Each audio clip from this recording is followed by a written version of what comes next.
Magandang araw, Q Citizens. Today is April 9, 2025. Isang mapagpalayang araw ng kagitingan po sa inyong lahat. April is also Earth Month. This commemoration aims to raise awareness and promote action on environmental issues and climate change. Kaya tayo rin dito sa QC, maraming nakalaang programa para rito. At isa na riyan ang ibibida natin sa ating usapan ngayong hapon. Ako po si Joriel Andrea Reyes. Welcome to Usapang QC.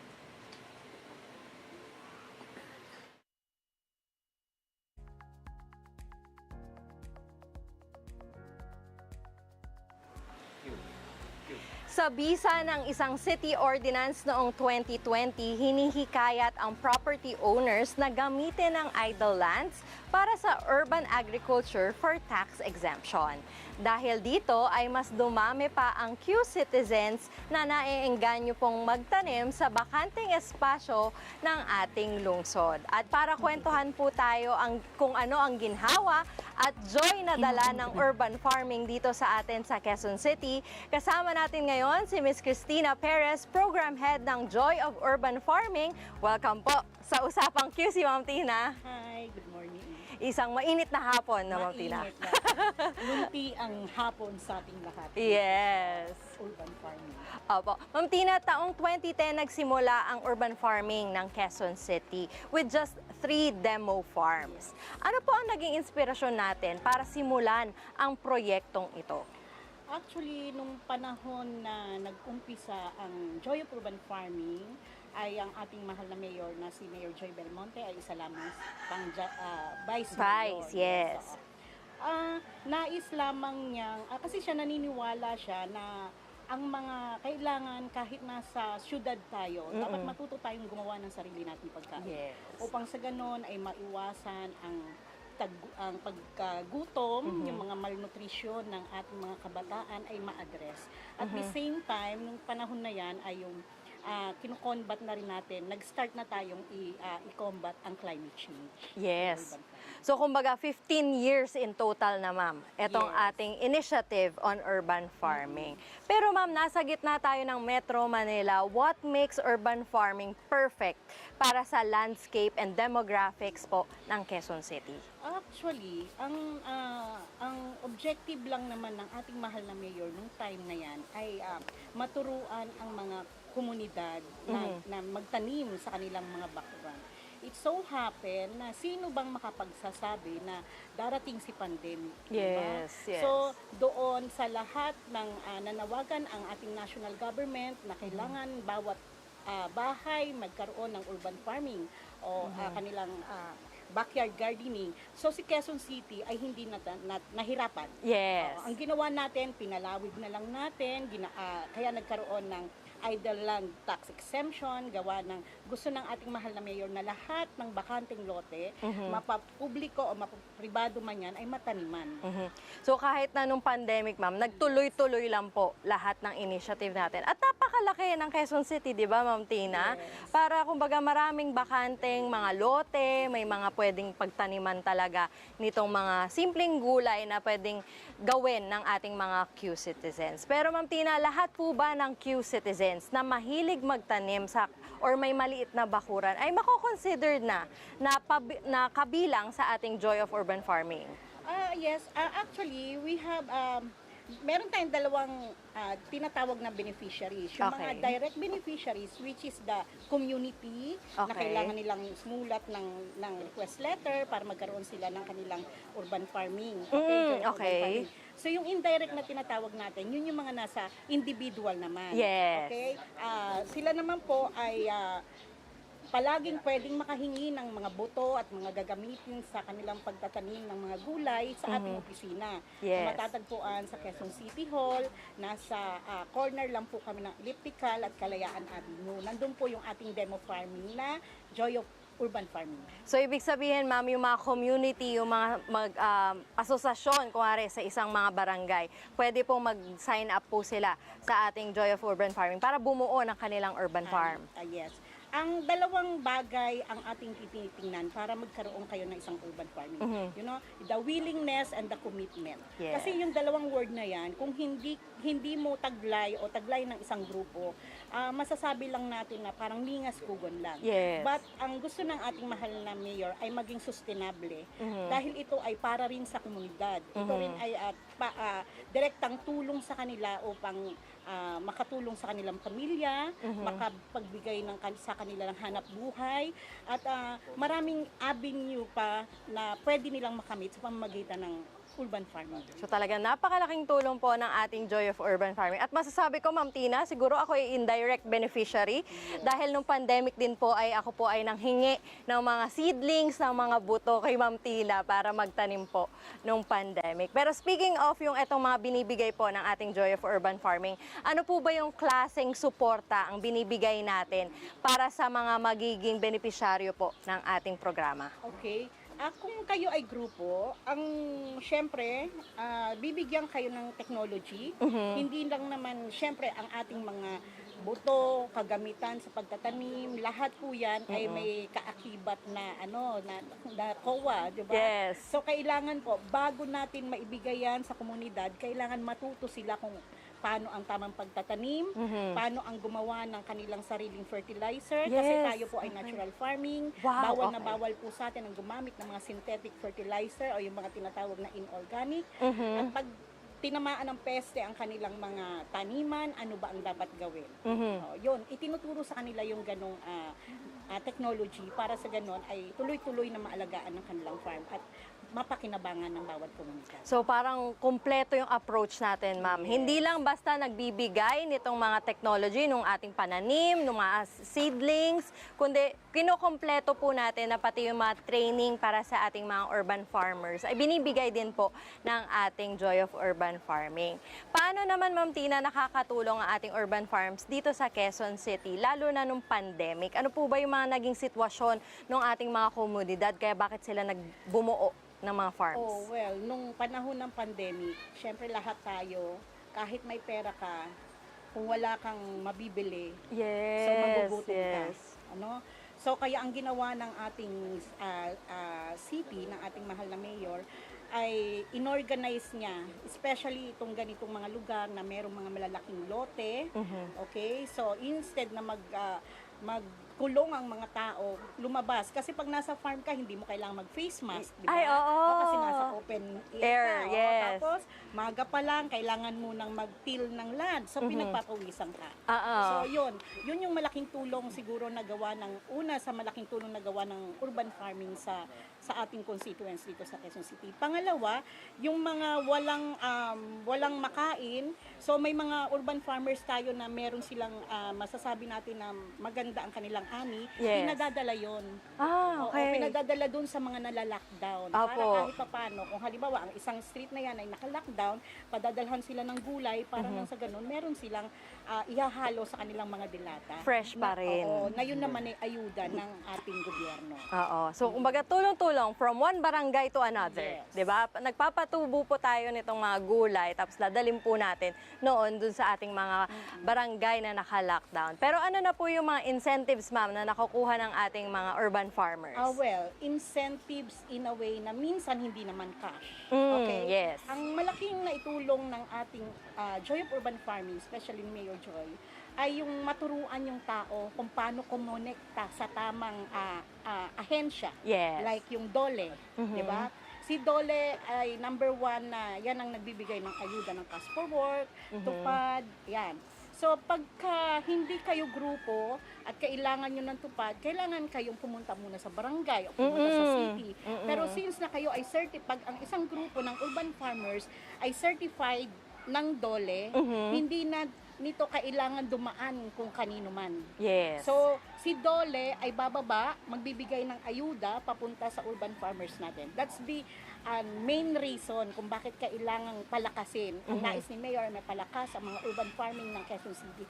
Para nang sa ganon ay magkaroon sila ng matuto silang magkaroon sila ng lakas. Yes. Okay? Yung sarili na ng lakas kung paano nila gagamitin sa pagpapalawig at pagpapatatag ng kanilang samahan. So, kumbaga, ma'am, hindi na yung basta-basta, kumbaga, parang hobby lang or Yes, parang oo. pampalipas panahon lang. Pero, kumbaga, na-institutionalize na po natin kung ano yung mga urban farms at yung mga trabaho na ito Yeah. para sa ating mga urban farmers. Ma'am Tina, nag-introduce na rin po tayo ng modern technology sa agriculture para mas marami pa ang ating harvest at tanim.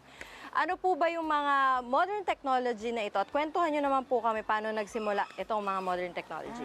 Actually, ang modern technology na ginagawa natin dito sa city ay yung hydroponics. Okay, ano yung hydroponics, So, ma'am? hydroponics, this is basically pagtatanim ng halaman sa tubig. Mhm. Okay? So, ito ay binibigay natin doon sa mga maliliitang space. Kasi Yes. 'di ba may mga district tayo na talagang sementado, wala na talaga silang katulad ng ganito na Walang bakanteng Oo, lote. bakanteng lote. So, Yes. meron sila rooftop o kaya naman maliit na tagiliran. So, sa pagtatanim ng hydroponics ay styrofoam lang ang ginagamit.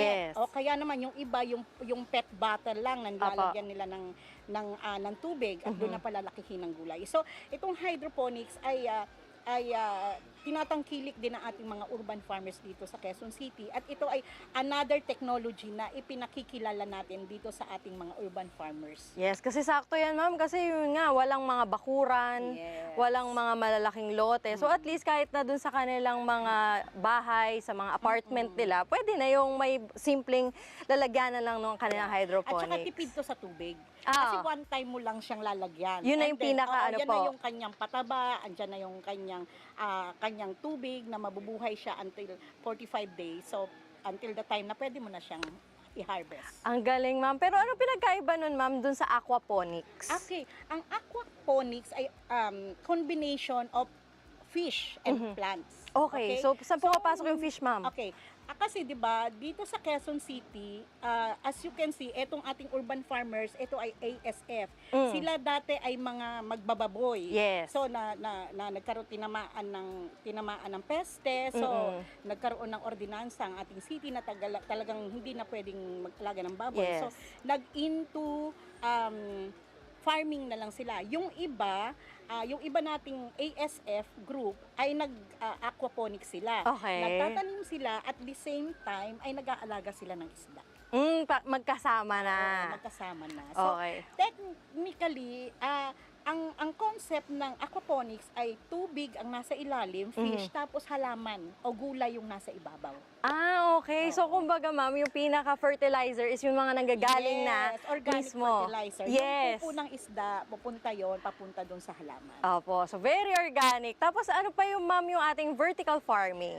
Ang vertical farming naman, ito naman ay pwede mo namang i-apply in any kind. Kahit dito sa ganitong malawak na taniman, kung gusto nilang i-maximize, pwede silang mag-vertical dyan sa mga bakod, using yung mga 1.5 na soft drinks. Diba? Yes. Yung mga patapon na. Yung sasabit pwede lang. i-recycle. Yes. Opo. Oo. Ang tanim naman doon ay mga leafy veggies lang, like yung mga lettuce, petsa, yung mga mababaw lang yung ugat na tinatawag. Parang yung nakikita natin minsan sa internet, ma'am, na tower, di ba? Yung parang mga Yes. tower yung Oo. kanilang Yun naman ang pinagtataniman. tinatawag nila aeroponics naman. Aeroponics. Aeroponics. Okay, aeroponics. Ayan. Paano po natin tinitrain yung ating urban farmers para dito sa modern technology, ma'am? Taon-taon naman tayo ay may partnership with the DA, especially the BPI, Bureau of Plant Industry. So, diyan tayo kumukuha ng mga new technologies. Okay. So, inaaral ng ating mga ating agriculturists, we have Yes. agriculturists, meron tayong mga focal person na sila rin ang bumababa para magbigay ng orientation seminars sa mga community. So, pinadadala natin sila doon. Tapos, pag natutunan na nila yon, that's the only time na bababa sila sa community at ituturo na naman yung bagong technology. Yes, so paisa-isa naman tinatanim din. Parang Yes. kumbaga tinatanim din po yung skills, yung knowledge tungkol po dito sa ating modern technology. Pero may binibigay rin po ba tayong suporta para sa mga gusto rin pong magtanim sa kanilang mga bakuran? Yes, opo. tayo ay nagbibigay ng libreng buto, Ay buto. buto, seedlings, lupa. Lupa. Kasi sometimes ang katwiran nila, hindi kami makapagtanim kasi wala kaming lupa. Hindi yung Sementado. lupang Oo. Pantanim talaga. Pantanim talaga yun. Oo. Yun, ano na siya, Parang may loam soil. fertilizer na siya. Yes. Ready na siya, ready to plant. Ilalagay mo na lang yung halaman mo doon o Opo. yung gulay mo doon. Then, didiligan mo araw-araw hanggang sa lumaki siya. Meron pa rin ba tayo nun mga seedling tray? Yes, seedling tray. Kasi syempre, pagka may buto ka, sasabihin, saan po namin itatanim yan? Di ba? So, yung iba pag tinatamad, nandun na lang sa pantalon nila, hanggang sa nalalabhan, tutubo na sa pantalon. So, ang ginagawa namin para whole package, pag binigyan ka ng seeds, bibigyan ka ng seedling tray, Yes. bibigyan ka ng lupa para dun sa seedling tray mo, tapos yun ang aalagaan mo. Tapos pag sinabi, ma'am, wala kaming pots, magbibigay din tayo sa kanila ng pots. Grabe. Yung- Kompleto, ma'am. Yes, yung Coco Choir na pots na ito Oo. naman ay partnership natin with MDAD. Okay. So, yung mga buko na kinukuha sa mapalengke. Okay. So, ginagawa nilang pots yon. Opo. So, yung mga pots na yon ay kinukuha natin, dinodonate nila sa Joy of Urban Farming para nang sa ganun, kapag yung mga tao walang pots, walang mapagtaniman, yun yung ibinibigay natin. So, nare-recycled siya. At the same time, organic pa rin yun. Ang galing talagang circular economy po Yes. tayo dito sa Quezon City. Walang naitatapon talaga na pwede pang gamitin. So, Ma'am Tina, saan po sila pwedeng lumapit kung sakaling gusto po nilang magsimula ng urban farm sa kanilang komunidad? Okay, katulad na nasabi natin, kung kayo po ay grupo na nandito sa Quezon City, ang programa po ay para lamang sa Quezon City constituents, ha? Pero kung kayo ay hindi taga Quezon City, since na hindi tayo pwedeng lumabas Yes. outside the Quezon City, ay iniimbitahan natin sila na pumasok sa Quezon City para makita nila ang ating mga kalagayan, Farms, mga yes. farms natin, kung ano ba ang takbo. Okay? Doon naman sa taga Quezon City, ang gagawin lang po, kung grupo sila, kailangan nilang sumulat. Address lamang po kay Mayor Joy Belmonte. Wala po kayong ibang pag-aadresan. Hindi nyo kailangan ilagay ang aking pangalan. Basta po kay Mayor Joy Belmonte lang. At ilagay nyo po doon na kung gusto nyong magkaroon ng urban farming, ano po ang inyong grupo, Yes, pangalan, pakilala, okay, o yes. pagpapakilala sa inyong grupo, kailan nyo gustong dalawin ang inyong farm at ilang kayo sa grupo. Okay? So, doon naman po sa indirect na sinasabi natin kanina, yung mga individual, Yes. we are always open 8 to 5 p.m. Monday to Friday, doon po sa ating opisina sa Joy of Urban Farming Demo Farm na matatagpuan po sa Quezon City Hall, Elliptical Road, corner Kalayaan Avenue. Nandun po yung aming opisina. Yes, may gate na mismo na diretso Yes. ngayon sa urban farm. Sasabihin ko, ma'am, sa likod pa ng ating library, pero may Opo. gate na nga May pala gate tayo doon, sa oo. Kalayaan. Ayan, maraming salamat po, Ma'am Tina, sa pagsama sa ating usapan ngayong hapon. Thank you for leading our city's urban farming initiative and ensuring that our urban farmers receive the support they need. Ayan, thank you so much, Ma'am Tina. Ayan, good afternoon po sa lahat ng ating mga nanonood, sa ating mga live viewers. Good afternoon po sa inyong lahat. Sana nag-enjoy kayo sa ating holiday ngayong araw.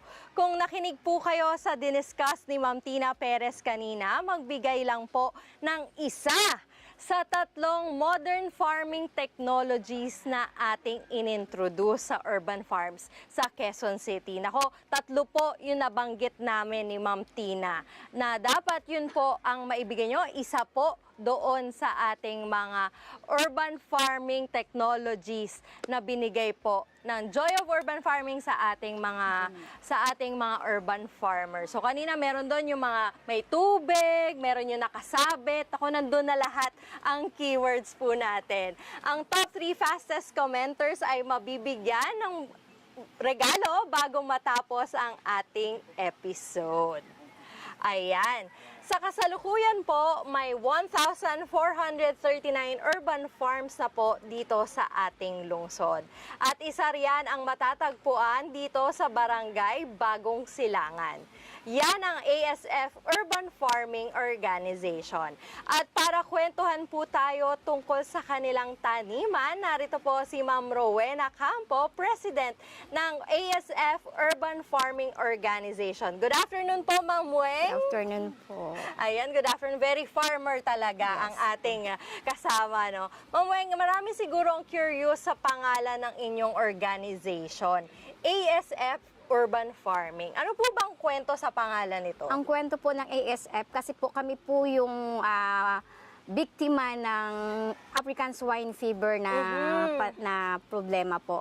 Ito po yung barangay namin ang ground zero Yes. ng African swine fever. 2020 to, di ba, ma'am? 2019 po. 19, Ang yes. start po ang kaling ng mga baboy namin is September. Yes. Tapos po, since hindi namin alam kung meron ba kaming magiging alternative na livelihood, kasi wala po kami magawa nung kinal yung baboy namin, nag-organize po kami. Nagsama-sama po yes kayo? po, nagsama-sama kami para i-organize yung samahan na magbababoy. Ay tinatagpo ang samahan na magbababoy na September 29, 2019. Tapos po, hindi pa nga po kami nakaka-recover sa ASF, sa pagpatay ng mga baboy. Bigla naman pong nag-lockdown Yes, dahil sa nagka-pandemic. COVID. Yes. Ilang buwan lang po, kumbaga double injury na po.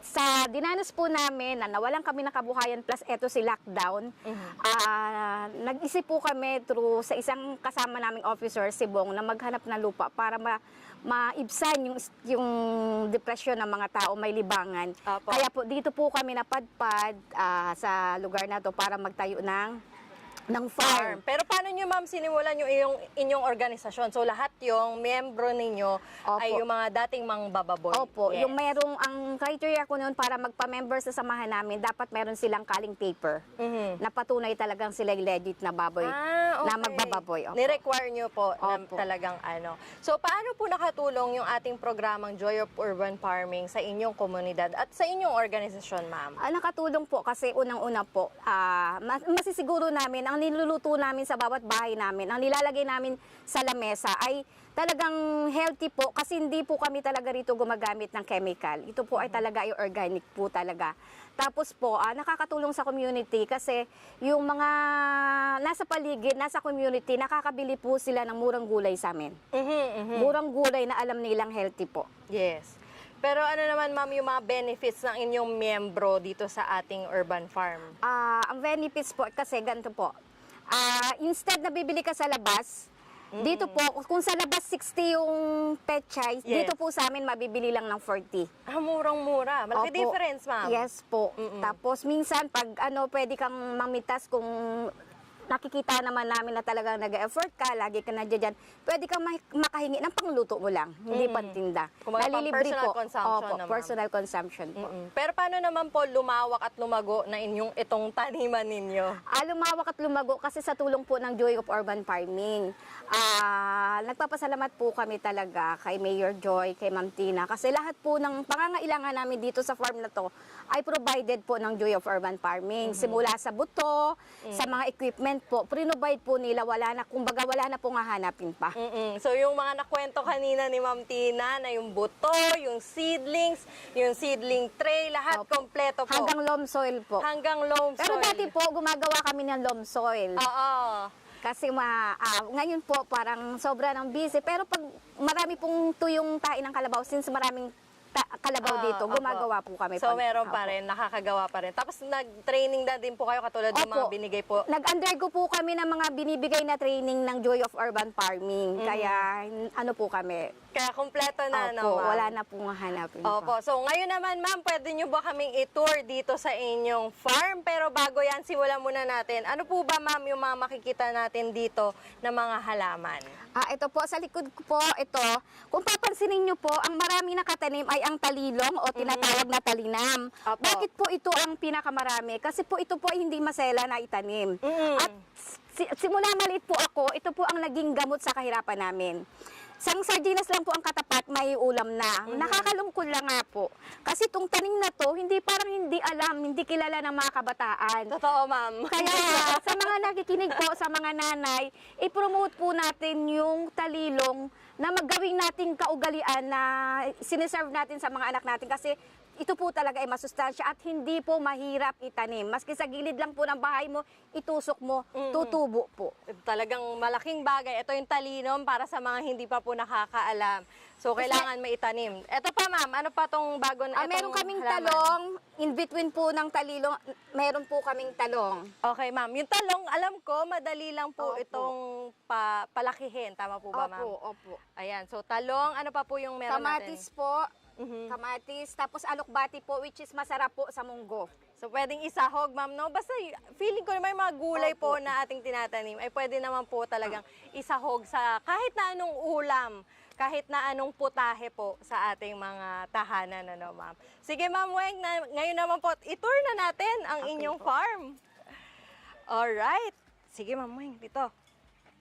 Ano pa ang Ito itong po, mga halaman? marami kami ritong tanim na malunggay. Mhm. Ito po yung mas malaki, dito kami kumikita ng malaki sa malunggay. Mm-mm. Sa lemongrass po o ang tanlad, marami po kami. Yan, pinasasama to sa juice, di ba, ma'am? Opo. Opo. Isa yan sa gagawin naming livelihood, yung lemongrass pwede, juice. yes. Ito po. Tapos, ito po yung papaya. Marami rin po kaming papaya. Buti Yan din po. malaki, ma'am, ang inyong patanim ng papaya kasi medyo sensitive po ang ating papaya, di ba? Opo, kasi po yung variety po na ito galing po sa UP, binigay sa amin. sa UP. Okay po. So, napag-aralan na po ng UP. Ayan. So, Opo. madali, maganda, Opo. malusog. Tingnan nyo naman, Ito Q po, citizens. nakita nyo may talilong uli. Kasi hindi po talaga siya mahirap itanim. Mhm. Kaya dapat, kung pwede isang beses sa isang linggo, meron po tayong talinong sa pagkainan natin. Tapos, ma'am, kumakalat na yan. Opo, Kung saan dumadami na na po lumalaki. yan. Opo. Opo. Tapos may okra. Ito, may okra. Ayan, malunggay po, alternate ng papaya. Naku, sakto tong malunggay, ma'am, lalo na sa mga nagpapasuso ng nanay, Opo, di ba? opo. Nakakatulong. Talagang siya po isa sa masustansyang gulay. Opo.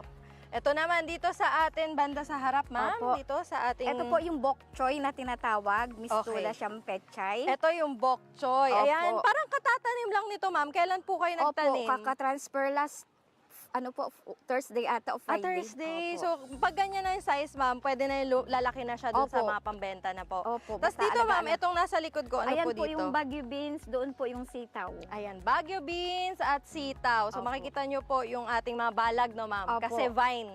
Vine po siya, kailangan po talaga lagyan ng balag para maganda yung pagtubo at yung bunga niya maganda rin yung ano. Opo. Ayan, dito naman tayo sa ating nakikita. Napaka-lago nitong ating nakikita dito, ma'am. Dito tayo. Ayan. Ito po, ano po itong halaman nito, Ito ma'am? po yung Chinese kangkong, hindi po siya mahirap itanim Mm-mm. at madali po ang kitaan dito kasi 30 days lang po pwedeng itanim, ay i-harvest. Opo. Tapos ang ginagawa po namin is direct seeding po kami. Hindi na Ano ibig Diretso- sabihin direct seeding, diretso ma'am? na po namin nilalagay ang buto sa plat. Hindi na natin inilalagay Tray doon sa po. seedling tray. Opo, Okay. hindi na po. So, Tapos, ito ma'am, isang buto or isang, kumbaga doon sa isang area, malaki na yung tinutubo. opo. Ayan. So, ito yung mga nakikita nating Kasi madalas. pag hinarvest po yung isang plat na yun, sabay-sabay po yan. Mm, na-harvest. okay. Tapos 30 days, ma'am. Opo, papalit. Diretso na po. Opo. Tapos dito Tas naman in tayo, between- ma'am. Okay pa. Ito, kanina may nakita tayo dito na saluyot, tama ba? Ito, ma'am. Ito, Yes ang sarap nito sa sardinas, Opo. ma'am. Bukod sa sardinas, sa munggo rin po. Tapos Opo. sa laswa. Opo, ayan. So, Opo. ito, so makikita talaga yung ating, dito kinukuha, ma'am, yung mga buto. Opo. Ayan. So, pwede pang paramihin Opo. sa susunod na ani ulit, no, ma'am? Opo. Ito, ma'am. Kamatis. Marami Ayan. po kaming tanim na kamatis in between ng nasa plat po. Kasi Mhm. isa rin po to sa malakas sa kitaan namin. Opo, tapos ito, ma'am, kaka-harvest nyo lang ba at naiwan na lang ba Yes ito? po, naiwan po yan. Yan po yung leftover. Opo, iintayin Kasi na lang maliliit natin, pa kaya, ma'am. opo. Okay, Maliliit so pa ito, kaya kita nyo mga Q-citizens, yung kanilang kamatis, na iintayin na lang po natin na kumbaga mamula, tama ba ako, Opo. ma'am? Mamula at pwede na po siyang i-harvest ulit. Thank you so much sa pag-tour sa amin, Ma'am Weng. Mamaya po tuturuan naman tayo ni Ma'am Rowena kung paano magtanim at magpalaki ng ipinagmamalaki nilang Chinese kangkong at pechay mamaya. Bukod sa urban farms, bahagi rin ng green initiatives ng Quezon City ang pagsasaayos at pagpapaganda ng mga eskinita. Kung paano natin tinatransform ang mga espasyong ito, panoorin po natin ito. Q-citizens, hanap niyo ba ang aesthetic at Instagrammable na eskinita? Marami tayo niyan dito sa QC. Yan ang bida sa Pedestrian Alleys Project ng QC Parks Development and Administration Department o PDAD. Sa proyektong ito, itatransform ang unused alleyways from nay to yay! Una nating pasyalan ang mga eskinita ng Barangay Teachers Village West. Dito makikita ang Alley 44 na green and glowing na, madadaanan pa kung pupunta ka sa Food District sa Maginhawa. Dito naman sa Alley 22, pati mga PWD, welcome maki-selfie. Kaya magpaka-main character na while walking at night under these beautiful lights. Opening soon din along Maginhawa ang Alley 136 at Alley 200 na may vertical gardens at additional lights. Perfect spot para sa mga gustong maglakad habang muni-muni sa cute and aesthetic eskinitas ng QC. Artsy naman ang vibe sa bubuksang Alley 100 sa Barangay Teachers Village East. Mural at public art ang bida sa eskinitang ito sa tabi ng kalsada. Hindi rin naman magpapahuli ang ongoing alleys ng Rojas District. Nandyan ang Alley 25 na perfect para sa bikers na mapapadaan na gustong sumilong from the sun. O diba, may perfect glow up pati sa mga eskinita. From unused alleys na ngayon ay accessible na, picture perfect at aesthetic pa. Kaya kung sawa ka na sa madilim at masisikip na eskinita, sa mga pedestrian alleys ka naman bumisita. Make this summer count, Q-citizens! Visit our green spaces in Quezon City!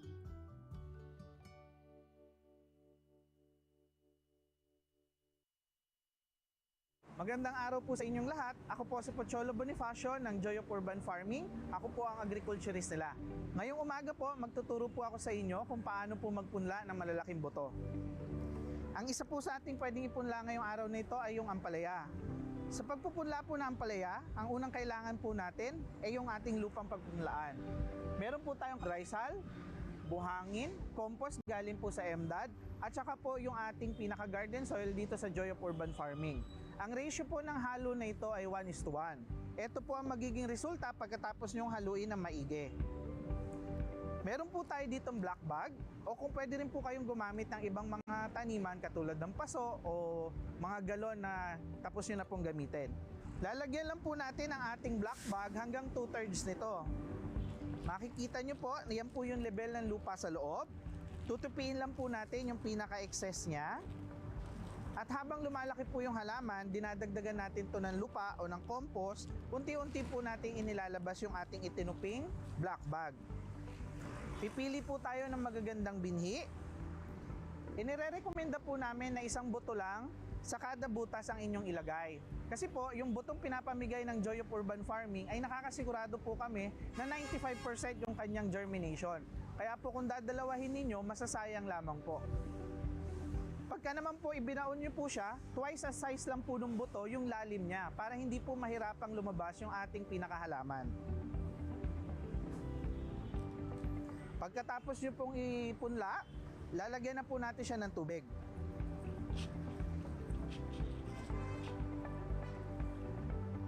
Pagkatapos pong diligan, maaari na po natin siyang ilipat sa nursery o sa mas malilim na lugar para po lumaki ng maayos yung ating halaman.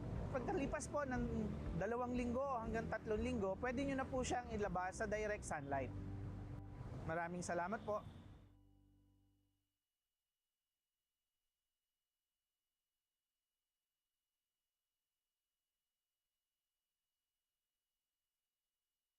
Magandang araw po sa inyong lahat. Ako po si Pocholo Bonifacio, ang agriculturist ng Joy of Urban Farming. Nandito po tayo ngayong araw na ito para po magturo ng pagpupunla ng ating maliliit na buto sa pamamagitan po ng paghahalo ng lupa at ng ating seedling tray. At mamaya po pagkatapos nun, ituturo ko rin po kung paano ang tamang pagtatransplant nito. Una po, paghahalo-haluin natin yung ating mga pwedeng ihalo sa ating potting mix. Una, yung ating rice hull, yung ating buhangin, yung compost na galing sa MDAD, at saka yung ating garden soil dito sa Joy of Urban Farming. Ang magiging ratio lamang po nito is 1:1. Kapag po nahalo niyo na siya ng maayos, ganito po ang kalalabasan niya. Lalagyan lang po natin ng lupa yung ating seedling tray. Siguraduhin lamang po natin na puno at siksik.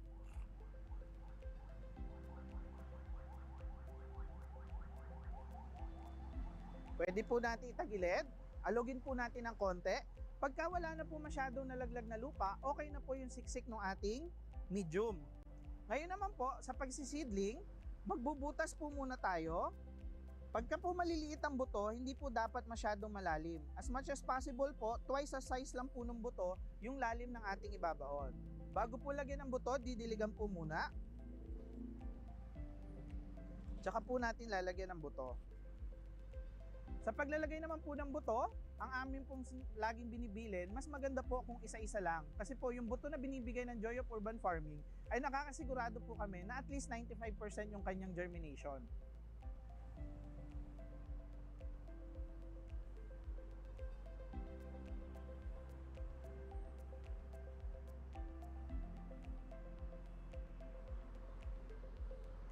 Pagkalagay po ng buto, lalagyan lang po natin ang konting lupa para lang po matakpan ito. Alisin po natin yung sobra at diligan po natin ulit.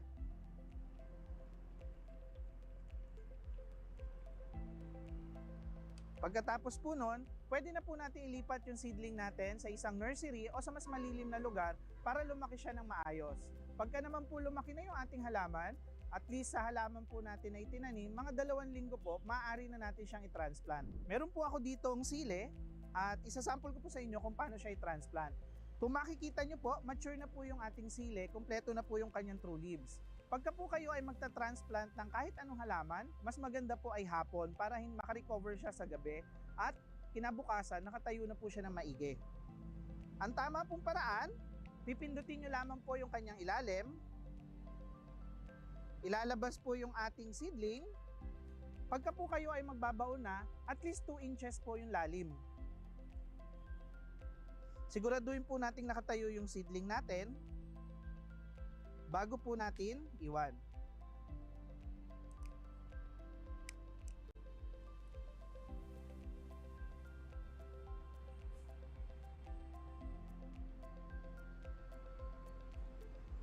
Didiligan po natin sila.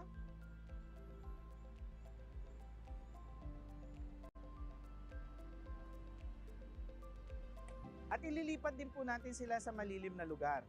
Kung sakasakali naman kung wala kayong malilim na lugar, pwede nyo po siyang gamitan ng saha ng saging at takpan hanggang makarecover po siya. Maraming salamat po.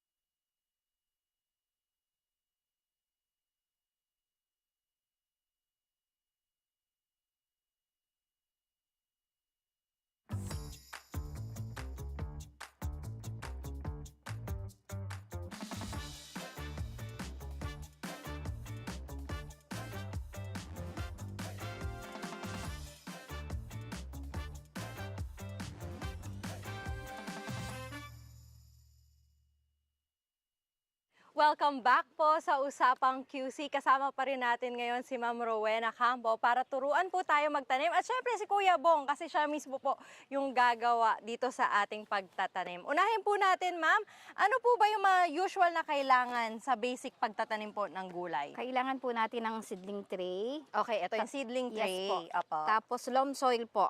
Yun na yung lupa natin, Opo. Ma'am. Okay. Tapos stick. Okay. Ayan, Tsaka yung stick yung na hawak ni ano. Seeds po. Okay po.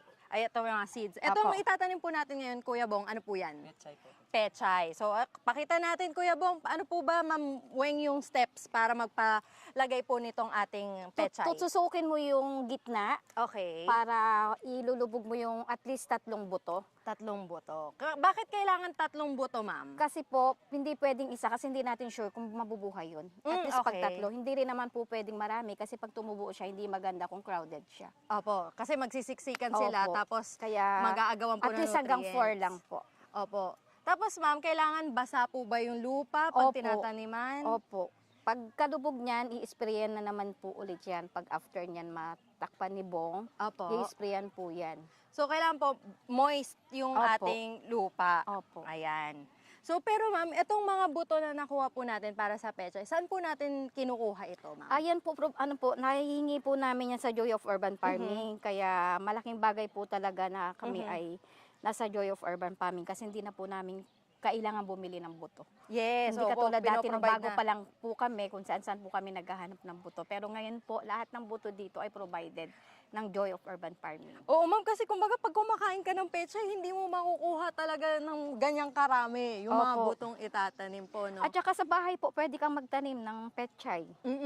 Pero ma'am, yung loam soil, ano po bang klaseng lupa yung loam soil pag sinasabing Yung loam mga ano po, pinagsama-samang mga yung kinompos na mga balat ng mga gulay. soil? Okay, Tapos dito natural po, opo, fertilizer opo, na, natural ma'am. po talaga. May gagaranti po, tiya po namin na ang gulay namin dito ay purely talaga po hindi ginagamitan ng chemical. Ay, walang chemical po itong Opo. ating mga Yes urban po. farm. So, ibig sabihin ito, ma'am, pagkalagay po ni Kuya Bong nung ating mga seeds dun sa ating loam soil, ilang araw po natin siya iintayin? At saka, araw-araw po ba siya dapat diligan? Spray lang po ng mahina. Pero para- araw-araw, ma'am? Opo. Okay, araw-araw pong Maski didiligan. tuwing umaga lang po. Tapos, ibibilad po ba sa araw? Okay lang po, medyo Hindi shade? po. Sa shaded po siya. Sa shade po. Tapos, pagkatapos po niyan, dito na po, after 1 week, tama Ayan po na ba? po. Ito na po yung resulta. After 1 week, ganyan na po. Opo, ito meron ng maliliit. Kitang-kita nyo na Opo. Q-Citizens yung ating mga maliliit na pechay. Pero pag ganito, ma'am, hindi pa pwedeng Hindi pa po. i-transfer. Opo. So, kailangan pag ganito na po, Opo. Pag 2 ganyan na po, weeks. 2 weeks na po yan for transfer na po sa plat. ayan, so for 2 weeks na po, makikita nyo medyo mas malaki na po yung mga seedling, 3 o mahigit pa Opo. yung dahon. Yung dahon po. At pag ganyan na po kalaki, pwede na po natin I-transfer sa plat. i-transfer. So, Ma'am Weng, ano po ba yung tips nyo para lumaki po ang ating mga pechay na malusog? Alaga lang po sa dilig umaga hapon. Opo. Umaga hapon ang Opo, dilig. opo. Tapos sa shaded area shaded lang po. Ayan. So, paano po malalaman kung ready na po yung pechay natin for harvest? May size po ba or dapat po ba lagong-lago na siya? Opo, lagong-lago na siya kasi ano rin naman, talo ka rin kung i-harvest mo siya na hindi pa siya lagong-lago. Opo. So, mga ilang linggo yun, ma'am? Usually, 30 days nakakapag-harvest na kami. So, 30 days. So, talagang mula sa paglalagay ng buto hanggang doon sa ika-30th day, pwede na po nating Opo. anihin. Pero, paano po yung tamang pagpitas, ma'am? Kukunin lang po ba sa Opo, lupa? hilahin na lang po. Ay, hilahin lang. Para yung pinag-alisan na plat, maano uli, ma-cultivate uli. Opo, i-cultivate po ulit para Opo. ibang halaman naman Opo. po ang ating mga ano. Ayan, so nakita nyo, Q-Citizens, kung paano po magtatanim ng pechay. Napakadali lang kung meron po kayo ng mga material. So, kung gusto nyo pong magsimula, pwede po kayong makahingi sa ating Joy of Urban Farming para doon na po kayo maglagay ng buto, ng loam soil, at saka ng seedling tray. Ngayon naman po, kilalanin natin ang Q-Citizens na nag-flex ng kanilang tanim na prutas o gulay sa kanilang mga bakuran. Narito po sina... Okay, unahin na po natin sa ating mga comments Ang una po nating comment ay si Janka Navarro. Andito na po tayo. Si Janka Navarro po, sabi po niya, flex ko lang po yung alaga naming papaya. Malaki na siya, araw-araw siyang dinidiligan. Ayan, so ayan, may papaya si Janka. Next comment from Elias DG. Sabi niya, meron siyang sili, kalamansi, kamatis at ampalaya. Naku, kumpleto na yata ang tanim nitong ni Elias DG. Ang ganda, oh. Next comment from Gambalera. Ang alugbati, ang kanyang paborito dahil paborito din ng kanyang mga anak. So, ito, libre ang kanyang alugbati pag kailangan sa kanilang ulam. Next comment from Shena Lamfayong. Sabi po niya, ito po yung kanyang container garden. So makikita nyo po na dito sa kanyang garden, puro yung recycled na mga bote or garapon yung pinagtataniman po niya. At hindi po siya gumagamit ng synthetic na fertilizer. Next comment naman po from Consuelo Almero. Naku, nasosyal yung kanyang mga pananim. Basil, mint, Brazilian spinach, sibuyas, blue ternate, patola. Yun yung kanilang mga tanim sa kanilang rooftop garden. Next comment from Lito Rivera.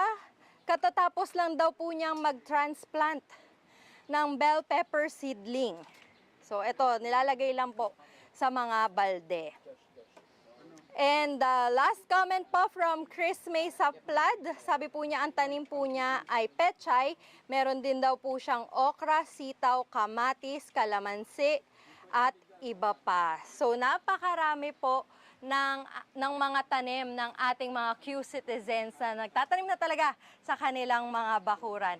Kung kasama po dyan ang pangalan ninyo sa comments na aming binasa, magpadala lang po ng private message sa QC Government Facebook page para maklaim ang inyong regalo. At para ipakita na fresh at masarap ang harvest dito sa ASF Urban Farming, isang simpleng dish din ang lulutuin natin ngayon. Kasama naman po natin ngayon si Ma'am Lenny Velos na miyembro po ng ASF Urban Farming Organization. Ma'am Lenny, ano po ba yung perfect dish para sa ating bagong pitas na Chinese kangkong? Adobong kangkong po. Adobong kangkong. Ayan. So ano po ba yung usual nating ingredients, ma'am? Mantika. So meron tayo. Pakita muna natin, ma'am, yung ating mga sahog. Meron syempre mantika. Dito po makikita ninyo na may Baboy, baboy. bawang, sibuyas, baboy, Aha. tokwa. Tokwa. Tapos ito yung mga pampalasa na lang po natin na toyo, suka, oyster sauce, paminta, konting asukal, at syempre yung ating food seasoning. Ayan. So simulan na natin, Ate Len, pero kakausapin kita para sa ating munting kwentuhan. Sige po, ano pong unang step? Mantika po, painit muna natin. Okay, so ilalagay po natin syempre yung mantika. Okay, anong susunod natin? Bawang. Okay, so igigisa na po natin yung bawang. So una po yung bawang, mga Q citizens. Okay, so igigisa konti. Ayan. Naku, ang bango guys. Kung naaamoy nyo lang po. Sibuyas. Sunod yung sibuyas. So igigisa lang, no? Ate Len, gano'n katagal ka na bang miyembro ng ating ASF Urban Farming Org? Mga 6 na taon na po. 6 na taon na. So, Ma'am Weng, nung binuo nyo na yung organization, isa na si Ate Len. Siya po talagang original member ng ng ating organization. So, kumbaga, simulang-simula, nandito Opo. na. Baboy. 11 na baboy na patay sa kanya. Ah, okay. Tapos ngayon, baboy naman yung ilalagay natin sa ating gisa. Ayan, so medyo ipiprito lang konti yung ating baboy. Ayan. Sige, habang piniprito ni Ate Len yung baboy, Ate Len, ano ba yung trabaho ninyo at saka ng inyong asawa?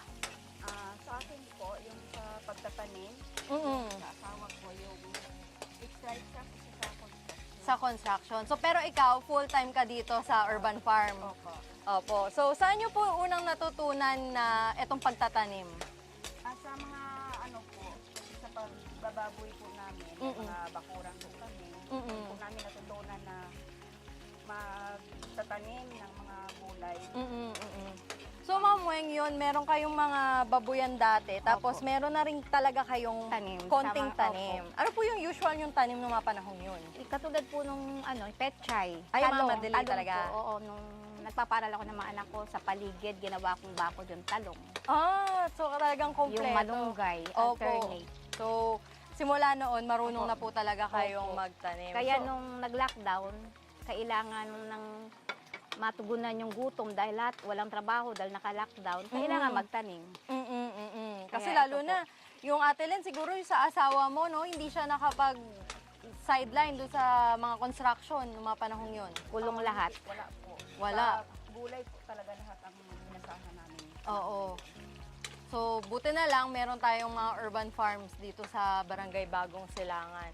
Ano pong pakiramdam, Ate Len, tsaka Ma'am Weng, na meron kayong nahanapan na dagdag na pagkakakitaan at pagkukunan po ng pagkain? Masaya po, tapos nagpapasalamat sa Diyos, nagpapasalamat sa may-ari ng lupa, napakausapan namin na gamitin namin yung lupa nila. Kasi kung hindi pumayag, wala po kaming farm ngayon. Oo. So, ito pong Tapos lupa. sa tulong din po ng nasa LGU, sila po yung umalalay sa amin. Hindi po naman pa po kami pinabayaan. So, pinaparenta lang po nung may-ari ng lupa itong kanila, yung portion ng lupa po. Tapos, nirerenta nyo buwan-buwan Opo. na ano. Para sa murang halaga, kahit pa paano, meron na po Opo. kayong Opo. nagagamit, ano. Paano naman po nakakatulong itong urban farm sa everyday needs nyo po? Kasi syempre, hindi naman po palaging may ani, o kaya nag-iintay pa tayo ng ani. Paano po nakakatulong yun sa araw-araw, ma'am? Yung malibre ka po makapitas ng gulay, hindi ka nabibili, wala nang ilalabas sa pera sa'yo. Malaking bagay na po yun. Oo. Hindi na kailangang hindi na kailangang pumunta sa palengke. Ayan, so isasama ni Ate Len yung tokwa. Kasi medyo luto na yung baboy. Ayan. Pero paano din po to, ate, na nakatulong sa komunidad ninyo? Kasi I'm sure yung mga kapitbahay nyo po dito, miyembro nyo na rin po ba? Or nainganyo na rin po ba sila na magtanim ng sarili Oo, nila? nainganyo na kasi karamihan po rito nanghihingi rin sa amin ng buto dahil since alam nila na ang buto namin ay hingi lang din namin. Oo. Instead na bibili sila ng gulay, mismong sa loob ng bakura nila, nagtatanim na sila, maski nakatanim sa bote ng mineral, ng Oo. ano po sila. So sila din para Opo. na-influence. Opo, kasi open naman po manghingi ng buto sa Joyup maski wala Opo. kang farm. Yes, so yun yung ine-explain sa atin Opo. ni Ma'am Tina kanina. So ayan, okay na yan? Ngayon ba isasama na natin to lahat? Ito, tuyo muna. Okay. So titimplahan po muna natin. Sige. Okay, ayan. So dadagdagan ng konting toyo. Ito depende na po sa inyong panlasa. Kung Sa gaano dami ng karami kangkong. ang ilalagay nyong toyo, Sige po, kung ano konti pa po. karami ang Ilagay ko na. ilalagay na suka. Ayan. Opo. Ayan. Okay. Ito ba? Ayan, maski alin din. Ito. Sige na lang. po. Ayan. Okay, so lalagyan din ng paminta para mas malasa. Okay. Napakadali lang nitong Tapos suka gawin, po. no, Ma'am Weng? Opo. So, pagka-harvest, sa mga Talagang- gusto po na magkaroon ng urban farm, pwede Toyo. nyo po na pagka-harvest, diretso na sa kusina ninyo. Parang Suka. farm to table na po yung ating ginagawa. Konting suka. Hala, Ayan. hindi So, na- pampalasa konti na, ma'am. Sinong may Sige, okay na yan, ma'am. Hala, hindi na. Ito po muna. Isama muna Okay, natin to. kangkong na muna. Ate Apo, Bens. isama natin yung kangkong na hinarvest po natin. Hinarvest po yan ng ating farmers kanina. So, isasama lang po dun sa ginisa nating sibuyas, bawang, at saka yung pinrito po nating baboy at saka tokwa. Ayan. So, ihahalo lang. Tama ba, Ate Len? Hihintayin na malanta yung Tatakpan. ating dahon. Okay, tatakpan. Ayan. So, habang inihintay po natin na maluto po yung ating nilulutong adobong kangkong, matanong ko lang, Ate Len tsaka Ma'am Weng, ano po ba yung may pagmamalaki nyo na ngayon ay kayo ay urban farmer na dito sa Quezon City? Kami ay may pagmamalaki ko na hindi kami nagpatalo sa pagsubok. Yung pagsubok parang ano lang yun, parang ano na lang namin yan, almusal na lang namin, natural na lang yan. Kasi kung kami po, nung sa mga pagsubok na duman sa amin, yung pinatayan kami na baboy, na COVID, tapos na Ulysses, biktima rin po kami ng bagyong Ulysses. Parang kung ibang tao parang susuko na, pero hindi po. Kasi po, binigyan kami ng pagkakataon unang-una ng Diyos na magkaroon ng libangan. Yes. At hindi naman po kami pinabiyayaan ng opisina ni Mayora ng Joy of Opo. Urban Farming. Yes. Kaya po kami ito ngayon nakaka-survive. So, grabe, napakatagal na nung inyong samahan at Opo. lumago na. Marami na po ang inyong inani. Sa iyo, Ate Len, ano mamalaki mo na ikaw ay urban farmer ng Quezon City? Sa akin po, Tama na. pinabalik ko na talaga kasi sa oras po na walang trabaho yung asawa ko, Mm-mm. yung kinukuhaan namin talaga ng budget sa pang-araw-araw. Mm-mm. Diyan po kami nabubuhay. Ayun. So talagang malaking bagay po itong samahan ninyo, itong ating urban farm. So ngayon, mga ilang minuto pa ba yan, Ate Len? Mga dalawang minuto. Mga 2 to 5 ano. So, pero syempre, habang hinihintay natin yung maluto, meron na tayong prepare. Ito. Same lang po ito dito sa ating niluluto ngayon. So, ito po ay adobong sitaw. Kangkong. Adobong kangkong dito sa ating urban farm. So, tikman natin. Makikitikim na po ako. Grabe crunchy pa yung gulay. Napaka-fresh. Halatang kanina lang inani, di ba? Ayan. So, magsama po tayo ng... Siyempre, meron tokwa. Okay.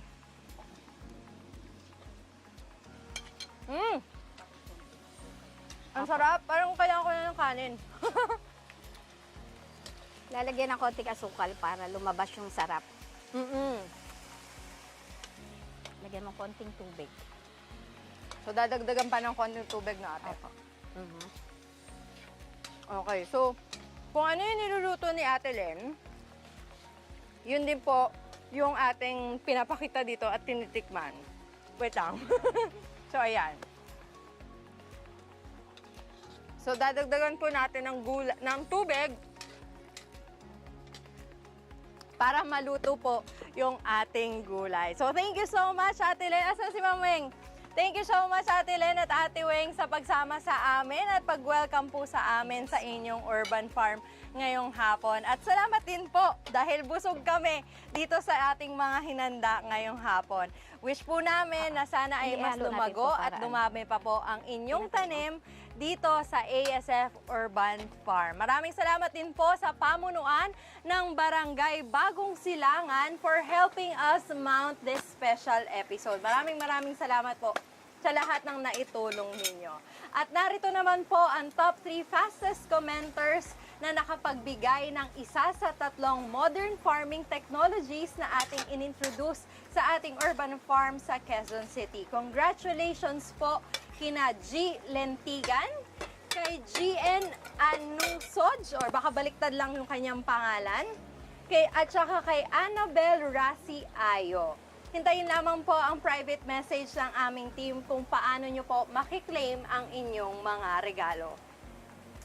Bilang last lang ng NCR, marami pa rin ang green spaces dito sa Quezon City. Sa tulong ng urban agriculture, sana ay mas maparami pa natin ito at may dagdag pagkain na sa mesa, may extra kita pa ang bawat pamilya. In our journey as a green city, sana mas marami pang sustainable practices at environmental conservation campaigns ang sumakses kasama ang masisipag nating komunidad. Maraming salamat sa lahat ng sumama sa ating usapan online, lalo na ngayon at holiday. Ang mga regalong aming ipamimigay ngayong episode ay hatid pa rin po sa inyo ng Quezon City Government. Huwag nyo rin kalimutang mag-follow sa ating Quezon City official social media accounts sa Facebook, X, YouTube at TikTok to stay updated on all our citywide announcements and programs. Bisitahin nyo na rin ang ating social media post sa Explore QC for more exciting destinations na dito nyo lang matatagpuan sa ating syudad. And also visit quezoncity.gov.ph o tumawag sa ating Helpline 122 para sa anumang emergency o non-emergency concerns ninyo. At magkita-kita tayo ulit dito lang sa programa kung saan Q-Citizens pa rin ang laging una at laging bida. Ako po si Joriel Andrea Reyes, walang iwanan sa kwentuhang makabuluhan. Kasali ang lahat dito lang sa Usapang QC. Thank you so much, ate. Sinama nyo na.